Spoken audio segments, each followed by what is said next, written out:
Hey there, this is Keti Tsatsalashvili, a woman grandmaster from Georgia. In this video, I would like to show you an amazing game between Stockfish and Leela Chess Zero. If you're not familiar to these names, they are two strongest chess engines. Little warning before we start. The game includes 157 moves, beautiful tactics, positional sacrifices, and unexpected end. If you're ready to see all of these, let's start then. Stockfish with white pieces starts with 1d4. Leela responds with knight f6 and c5. This is Benoni defense and considered to be one of the sharpest continuation against d4.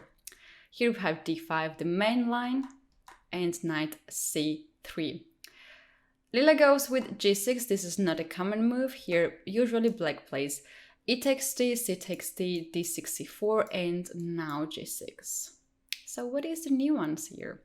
After g6, we have e4 move. White is hoping to push the pawn further and get more space advantage in the center. If black decides to capture d5 pawn here, then we have e5, knight e4, and knight d5. After bishop g7, there is bishop d3, knight is hanging, and if knight goes on g5, then we have bishop takes g5, queen takes g5, and knight c7 fork. There is another option.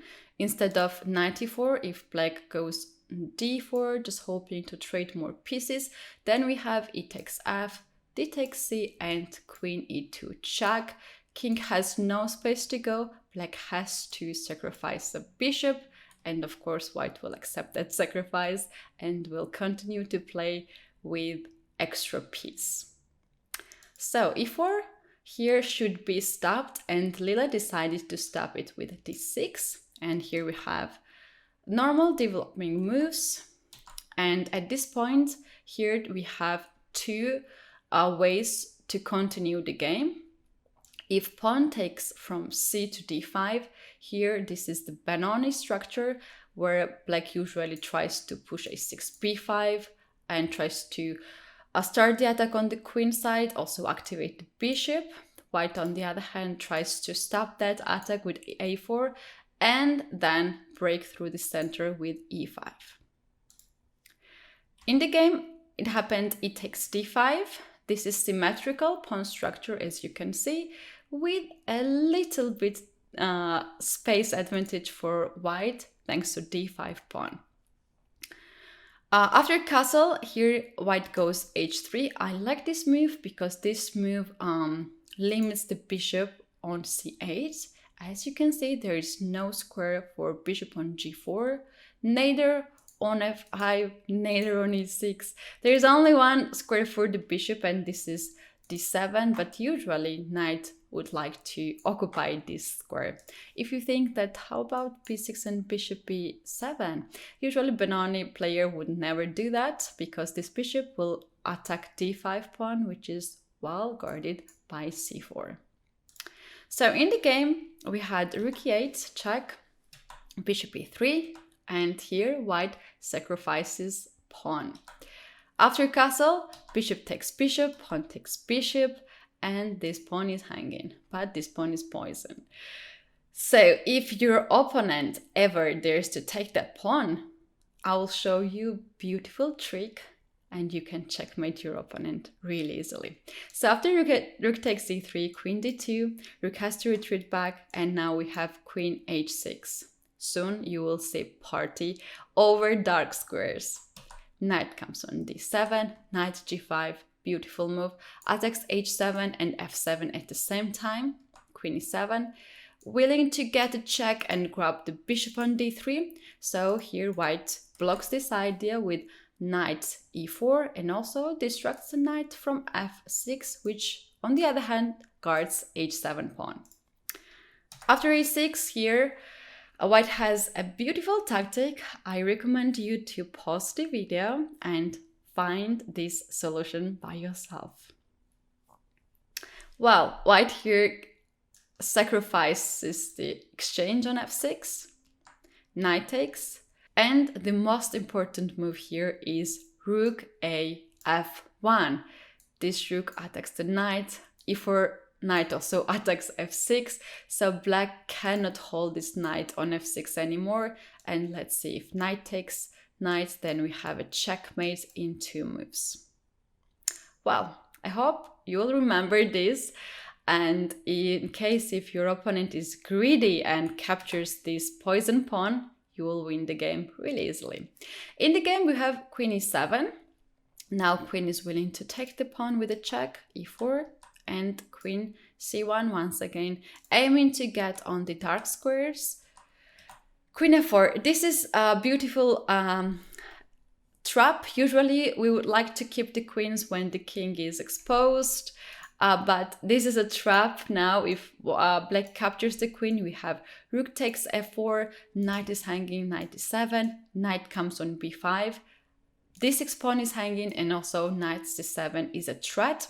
So knight comes on e5, and bishop has to come on e2. And after rook d8, we have rook f6, and white is winning central pawn on d6, and white is having huge advantage.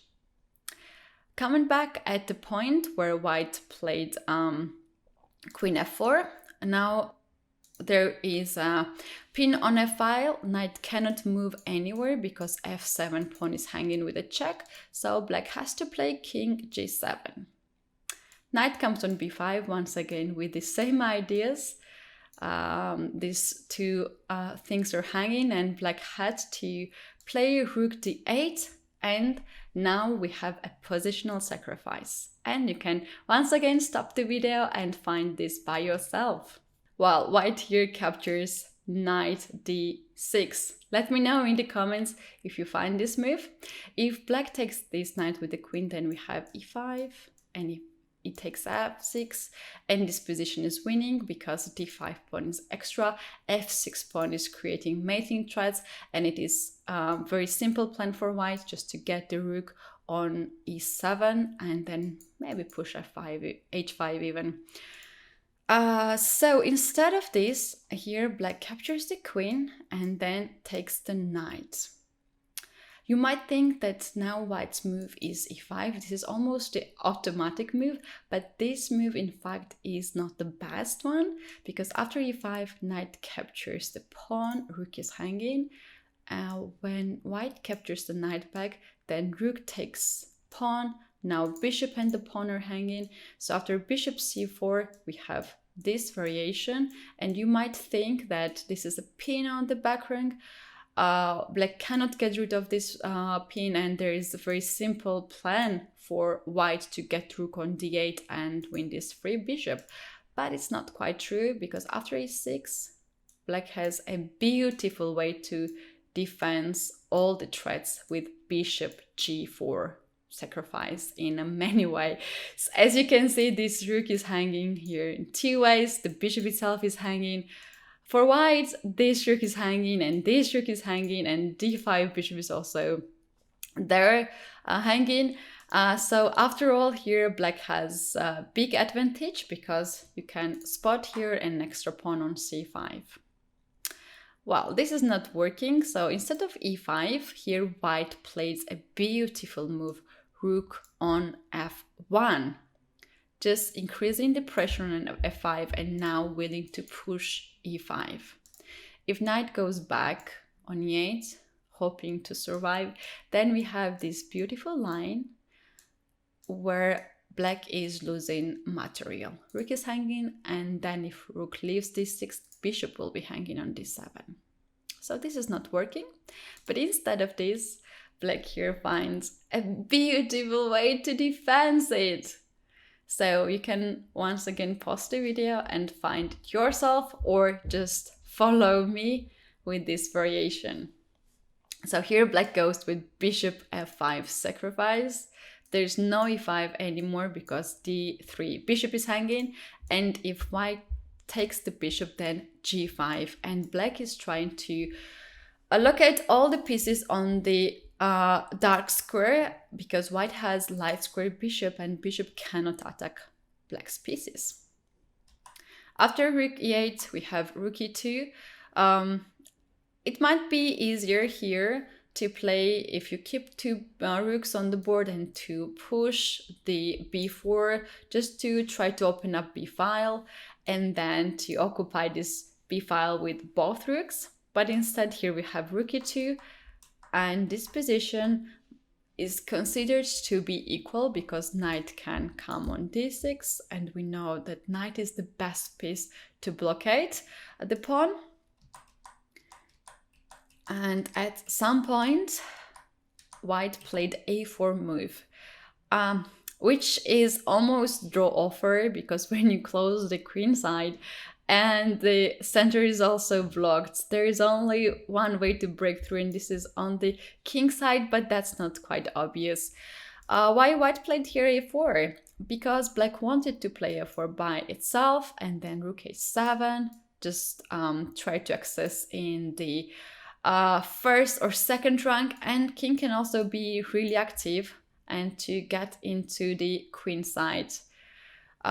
So that's why here white decided to close the queen side, and here we have rook trades, and this position is draw. This position is impossible to win with white. I know there is an extra pawn here on d5, but as you can see, all the pawns are at the same color as the bishop. Bishop cannot target the opponent's pawns because they are the dark squares. It's impossible to also break through on the king side, and king cannot enter to the black's camp. There is no way for that. It's obviously black is the one who's trying to win here, but it's not enough to get a full point here. After this, we have about 100 more moves.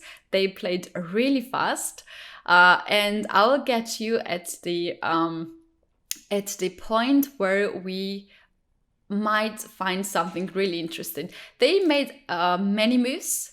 And at this point, after king e7, white played king c3, which allowed black to get on e5 and to get on the king side, where king captured the h3 pawn. But still, this is not enough. It's not winning, because another weakness here on g4 is well guarded by the bishop, and bishop has moves here. Bishop can go on e1, e2, and then come back on d1, and this is still not enough. Knight cannot leave d6 square because white will push the pawn, and that's quite scary.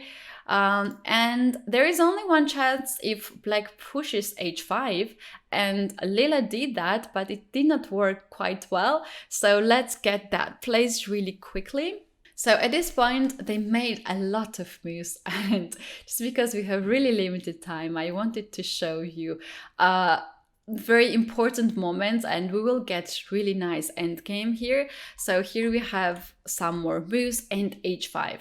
Black is really trying so hard, but after h5, white has two passed pawns, and knight here is a bit overloaded because knight has to stop these pawns. Still, the position is dead draw, and it's impossible to win with any side. This g5 pawn looks really scary, but bishop and king can stop this one pawn. So we have here several more moves. d6 was played with white, and this is with the idea to stack the knight on f7 forever. Knight will have only two moves, h8 and f7, which is not too much for the knight, of course.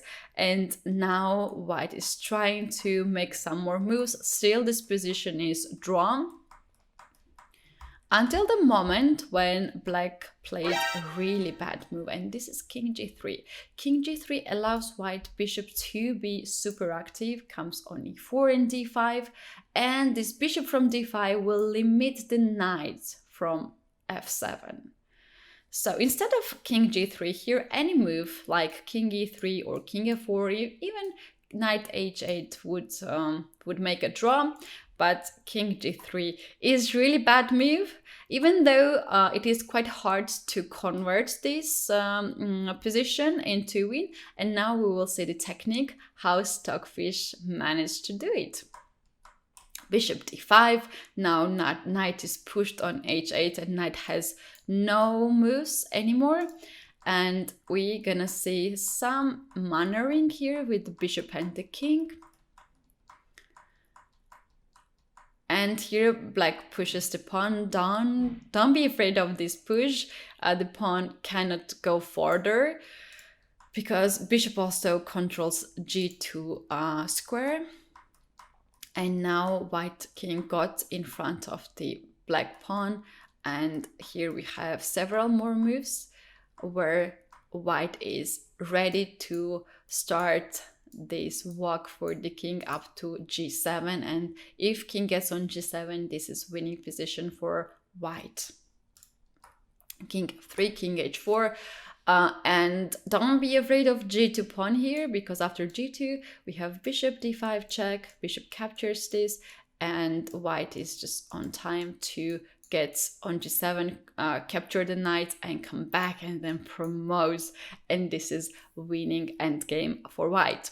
So instead of this, black here played king f4, bishop d5. Now it's mandatory to stop this pawn, and here we have king h6, king g7, and this position is beautiful endgame. Here some technique is still required, and let's see how white is going to zugzwang black's king. The technique is easy after seeing the moves. So what white is doing, white is making some random move, second random move, and then bishop d5.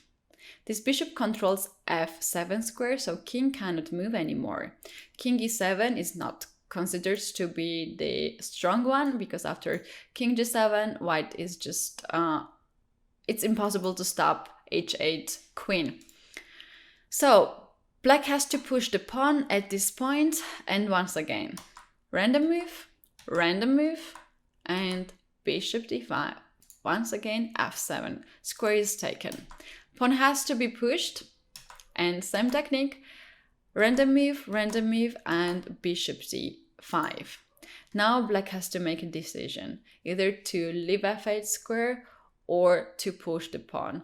And Leela decided to push the pawn and to sacrifice the pawn, but here we have once again the same technique, and g2 pawn is now on the board, which will be taken by the bishop, and with the same technique other pawns will be taken. Here we have b5, and this is hopeless position for black. Seems like engines don't like to resign, so here we see the checkmate after queen f6. Well, I hope you liked this crazy game. We have seen so many sacrifices and tactics, and also beautiful technique in the end game. I hope you liked it, and I hope to see you in the next videos. Bye for now.